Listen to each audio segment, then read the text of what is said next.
42% एक नंबर जो आज तेलंगाना की सियासत में सबसे बड़ा सवाल है। क्या बीसी कम्युनिटीज को इतना रिजर्वेशन मिलेगा या फिर ये बस एक अधूरा वादा था जो बस ऐसे ही रैंडमली बोल दिए और अब उसकी जो क्लैरिटी है वो किसी को रहेगी नहीं। तेलंगाना के चीफ मिनिस्टर रेवंत रेड्डी ने घर पर एक बड़ी पॉलिटिकल मीटिंग बोल सकते हैं वो बुलाई थी, जिसमें टीपीसीसी के प्रेसिडेंट बी महेश कुमार गौड़ थे, बीसी वेलफेयर के मिनिस्टर पोन्नम प्रभाकर भी थे और पार्टी के जितने भी सीनियर लीडर्स रहते वो सब शामिल थे। डिसीजन यही हुआ कि कांग्रेस का पॉलिटिकल अफेयर कमेटी यानी पीएसी जो 23 अगस्त को गांधी भवन में एक बैठक करने की जो सोच रहे थे वो कंफर्म हो गया। एजेंडा सिर्फ एक ही है, 42% बीसी कोटा और आने वाले पंचायत इलेक्शंस। अब इसके पीछे की कहानी जो एक्चुअल कहानी है वो ये है कि तेलंगाना सरकार ने कास्ट सर्वे कराया था, रिसेंटली जो कराया था, उसमें रिजल्ट ये दिखवाया कि बीसी कम्युनिटीज की जो पॉपुलेशन है वो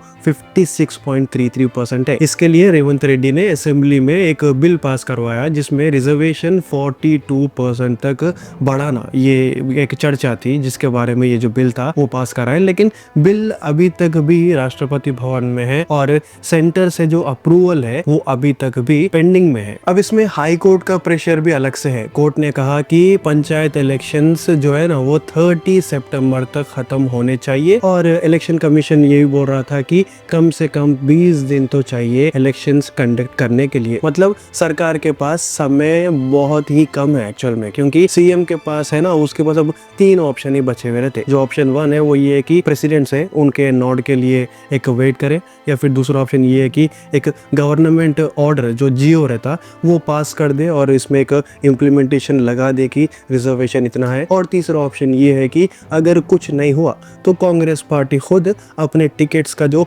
42% बीसी कैंडिडेट्स है उनको दे दे। सीएम रेवंत रेड्डी ने इंडिपेंडेंस डे के स्पीच के अंदर भी ये चीज मेंशन किया था कि दिल्ली को अब देर नहीं करनी चाहिए, ये जो कोटा है उसको पूरा का पूरा रिलीज करना चाहिए। और अगर एक एनालिसिस देखे, अगर ये रिजर्वेशन इंप्लीमेंट हुआ तो डायरेक्टली जितने भी लैक्स ऑफ बीसी यूथ है, स्टूडेंट्स है और जितने भी लोकल लीडर्स है उनको बहुत ज्यादा फायदा होता, क्योंकि वो रिजर्वेशन की वजह से थोड़े फायदे उनको मिलते, जरा जल्दी एक्सेप्टेंस हो जाता समझो जो। और इसके अलावा एक घटनाएं भी हो सकती है, जैसे कि अगर ये पर्टिकुलर रिजर्वेशन में डिले हुआ तो कांग्रेस के ऊपर एक पर्सपेक्टिव बन सकता है लोगों का कि ये लोग बस एक प्रॉमिस देते, बस एक ख्वाब दिखाते, मगर जब इम्प्लीमेंटेशन की बारी आती तो ये लोग कुछ कर नहीं सकते और सेंटर की वजह से, सेंट्रल गवर्नमेंट की वजह से इनके हाथ पैर कभी बंधे हुए रहते। इसीलिए ये जो पर्टिकुलर रिजर्वेशन है ये जल्दी से जल्दी करवाना और इसमें एक्सेप्टेंस लेके आना कांग्रेस की ही ड्यूटी है। अब ये रिजर्वेशन की डिले की वजह से पब्लिक का ये भी सवाल है कि क्या कांग्रेस बस एक